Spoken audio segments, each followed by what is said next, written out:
여러분 안녕하십니까. 영덕 원전 반대단체가 추진해온 찬반 주민투표가 내일과 모레 이틀간 실시됩니다.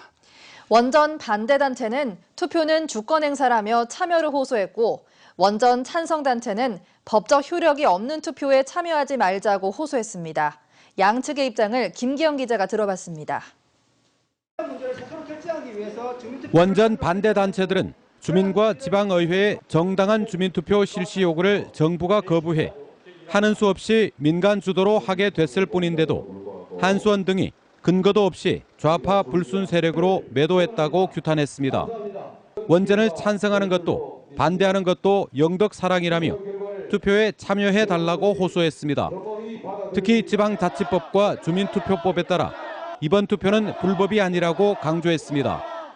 법적 효력은 없습니다만은 투표 자체가 영덕 주민의 의사를 밝히는 그러한 정당한 주민투표임을 정부도 인정하고 있는 것입니다. 반면에 원전 찬성 단체들은 주민들에게 투표 거부 운동을 벌이고 있습니다. 정부와 한수원이 지역 발전을 획기적으로 앞당길 수 있는 10대 발전 방안을 내놓은 만큼 정부를 믿고 국책 사업을 받아들이자고 제안했습니다. 주민투표라는 그런 명분을 내세워서 법적 허락도 없는 사항을 왜 이렇게 우리 국민들 간의 갈등을 조장하나, 나는 그게 맞지 않다라고 생각합니다. 특히 영덕군 발전위원회가 최근 3차례 여론조사한 결과 투표 불참 응답자가 54.6%로 상승했고 참여하겠다는 응답자는 45.4%로 하락했다고 주장했습니다. 이런 가운데 주민투표 추진위원회는 자원봉사자 400명으로 투표 종사원을 구성했고 투표소도 20곳을 설치해 오전 6시부터 오후 8시까지 투표 준비를 완료했습니다. 원전 찬성단체의 불참 선언으로 이제 관심은 찬성과 반대 비율보다 투표율이 몇 %나 나올까 하는 것입니다. MBC 뉴스 김기영입니다. 원전에 있는 시군의 일부 기초의원들이 영덕 신규 원전 건설 반대 의사를 밝혔습니다. 경주시 김동해 정현주 의원과 울진군 장시원, 부산 기장군 권상섭, 울주군 김민식 의원 등 전국 원전 소재 기초의원 7명은 영덕에서 기자회견을 열고 원전 주변 지역은 경제가 활성화되기보다는 부동산 거래가 끊기고 질병 발생과 주민 갈등이 심화되는 등 부작용이 많다며 원전 찬성에 신중해 줄 것을 요청했습니다. 또 영덕 신규 원전 2기 건설로 예상되는 전력 생산량은 우리나라 총 전력량의 2.7%인 300만 킬로와트인데 전력이 남아도는 상황에서 굳이 신규 원전을 건설하지 않아도 된다고 주장했습니다. 한편 영덕군의회 비례대표인 김은희 의원은 주민투표가 합법이 아니고 실시 후 후유증도 크다며 반대 의사를 밝혔습니다.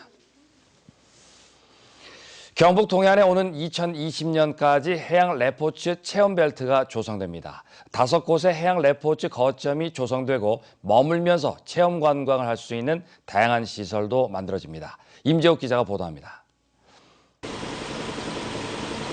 천혜의 해양 자원을 보유하고 있는 경북 동해안. 지난 2012년 기준 경북의 관광객 중 43.1%가 동해안을 찾았고 이 중 해양 레저 관광객은 46%를 넘었습니다. 이에 따라서 경상북도는 오는 2020년까지 960억 원을 투자해 동해안을 해양 레포츠 체험 벨트로 조성하기로 했습니다. 5개 시군에 4계절 해양 레포츠 거점을 조성하고 관광객이 머물며 해양 레포츠를 체험할 수 있는 다양한 시설을 확충합니다. 내년에도 이 등대 콘텐츠 해양 레포츠 이어서 이제 해양 문화라든지 해양 휴양 이런 쪽에 포커스를 둬가지고 이 벨트화하는, 그리고 이 3개, 4개에 있는 전체적인 각각에 대한 아이템을 가지고 엮는 이런 작업을 추진해야 되지 않을까 하는 생각이 듭니다. 기존 마리나 항만 조성구역인 포항시 두호항과 울진군 후포항 등 6곳의 개발도 조기에 완성합니다. 국제해양 레포츠 대회 등과 연계한 다양한 관광 상품도 개발합니다. 신동해안 발전을 선도하는 해양 레포츠 체험벨트 조성 콘텐츠를 발굴하여 국가 사업화함으로써 지역 관광 활성화 및 소득 증대에 기여할 것으로 기대하고 있습니다. 동해안의 청정 해양 자원을 활용한 해양 레포츠 체험 벨트 사업. 원활한 국비 확보로 사업이 제때 추진되면 경북 동해안에 새로운 미래 산업이 될 것으로 기대됩니다. MBC 뉴스 임재욱입니다.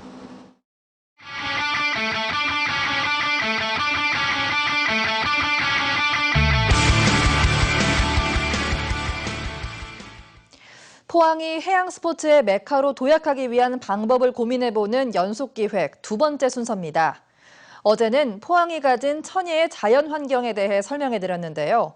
오늘은 일본에서 윈드서핑의 성지로 불리는 즈시가 어떻게 성공할 수 있었는지 이규설 기자가 취재했습니다. 일본 수도 도쿄에서 1시간 떨어져 있는 카나가와현 즈시. 매년 80만 명이 이곳에서 윈드서핑을 즐깁니다.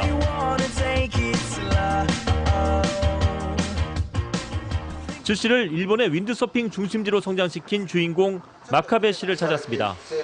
마침 윈드서핑 이론 수업 중이었는데요.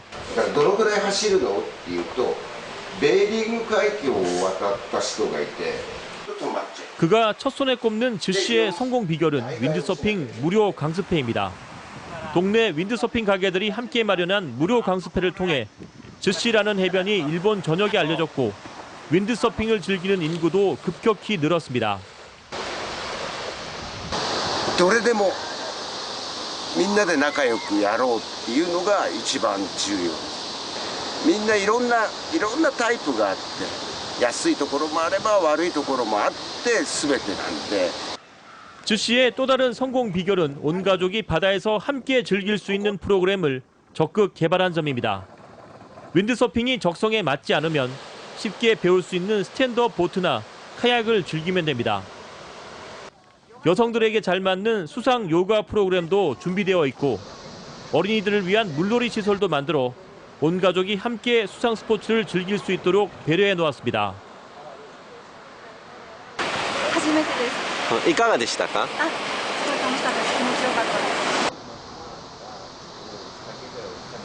この船も乗ってみたいし、あの船も乗ってみたいなんていう人がいるので、自分の船は1個じゃなくて、たくさんみんなでシェアしていこうっていうような、クラブの形式でやらせていただいてますから。 누가 시키지 않아도 지역 주민들과 상인들은 하루에도 몇 번씩 해변을 청소합니다. 町住宅街からも出たゴミが全部川に入って流れて打ち上がってくるから毎日やってもゴミがなくならない。で海のマナーだけじゃないんです。だから町がみんなで協力しないと。 일본의 다른 해변과는 달리 백사장에서 음주를 금지해 가족끼리 편안하게 해양 스포츠를 즐길 수 있는 분위기를 조성한 것도 즈시가 윈드서핑의 중심지로 성장하는 데 큰 역할을 했습니다. 일본 즈시에서 MBC 뉴스 이규설입니다. 경상북도가 경주 산림환경연구원을 신라 화랑정원으로 공원화할 예정입니다. 경상북도는 오늘 산림환경연구원에서 현장 간부 회의를 열고 이 일대에 2020년까지 130억 원을 투입해 신라 향가와 설화를 테마로 한 정원과 다양한 숲길을 조성하고 방문자 센터와 카페 등 편의시설도 설치하기로 했습니다. 경주 산림환경연구원은 남산, 통일전 등과 가까워 연간 20만 명이 방문하는 관광지로 공원화 사업이 끝나면 더 많은 관광객들이 이곳을 찾을 것으로 기대됩니다. 최양식 경주시장은 오늘 2017년 세계유산기구 총회 경주 개최와 관련해 기자간담회를 열고 향후 일정을 설명했습니다. 최 시장은 총회 유치를 위한 홍보 과정에서 불국사와 석굴암 등 다양한 세계문화유산을 적극 알렸고 G20 재무장관 회의와 UNWTO 총회 등 대규모 국제대회 유치 경험도 큰 도움이 됐다고 밝혔습니다. 또 세계유산기구 총회 준비를 위해 내년 2월 세계유산도시기구 시찰단이 방문하고 내년 9월에는 아태지역 세계유산기구 총회가 경주에서 개최될 예정이라고 밝혔습니다. 정부의 중복사업 폐지 방침에 따라 대구 경북 100여 개의 사회복지사업도 폐지될 것으로 보입니다. 국무총리실은 최근 중앙정부의 복지예산 충당을 위해 각 지자체별 중복되는 사업을 폐지하겠다고 밝혔습니다. 이에 따라서 경북은 노인 장수수당, 의료원 시민위로금 등 80개 사업이 폐지되고 대구는 저소득 주민 생활안정자금, 조선가족수당 등 28개 사업이 폐지될 것으로 예상됩니다. 한국인의 3대 사망 원인 중 하나인 심근경색을 조기에 진단할 수 있는 기술이 국내 연구진에 의해 개발됐습니다. 포스텍 전자전기공학과 이정수 교수 연구팀은 나사 연구팀과 함께 벌집 모양의 구조를 가진 3차원 나노 그물망 구조를 이용해 기존 검사 방법보다 정밀도를 20배나 향상시킨 심근경색 진단기술을 개발했습니다. 연구를 주도한 포스텍 이정수 교수는 이 기술은 질병 진단은 물론 유해물질 검출 등 다양한 분야에서 응용이 가능하다며 앞으로 국방, 의료, 환경감시 등의 분야에도 이용할 수 있는 고감도 센서 제품을 개발하는 데 활용될 것으로 기대된다고 밝혔습니다. 경주시는 원전 감시를 강화하고 시민들의 알 권리를 위해 환경방사선 안전정보 홈페이지를 새롭게 구축했다고 밝혔습니다. 경주시 환경방사선 안전정보 홈페이지는 경주 15개 환경방사선 감시망의 감시 결과와 이동형 차량 감시 결과를 실시간으로 공개합니다.